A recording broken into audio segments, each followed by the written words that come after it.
राजाचा. अरे कशी सांगू तुम्हाला माझ्या शंभू राजांच्या बलिदानाची कथा. काळीच पिवटून टाकेल अशी त्यांची व्यथा.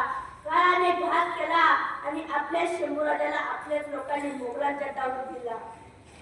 साखर दंडाने त्याला जेरबंद केला आणि तब्बेत 40 दिवस एकावर एक अत्याचार सुरू झाला. संगमेश्वर मध्ये संभाजी महाराजांना गिरफ्तार करण्यात आलं.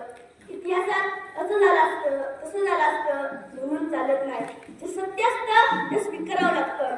आणि सरदेसाईंच्या वाड्यामध्ये शंभूराजे मुक्कामाला होते.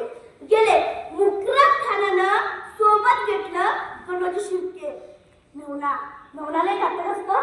घेतला मेवणाला घेऊन निघाले. मेवण्याची ओळख होती, आजूबाजूला राग होता, आपल्या विरोधात खटला दिला होता शंभूराजांनी. निम्म्यात गेले, निम्म्याच्या धनगराची पोरं भेटली. त्या पोरांना त्या गणशिर्केने विचारलं, बाबा शंभूराजे कुठे आहेत? त्या पोरांनी शंभूराजांचा रस्ता सांगितला आणि दुसऱ्या दिवशी त्यांना खबर कळाली आपला राजा कैद झालाय. तशी ती पोरं ढसा रडायला लागली, डोक्याची केस उठून लागली. अरे ज्या राजानं तुमच्या आमच्या अंगातलं रक्त तापवलं तो राजा कैद झालाय.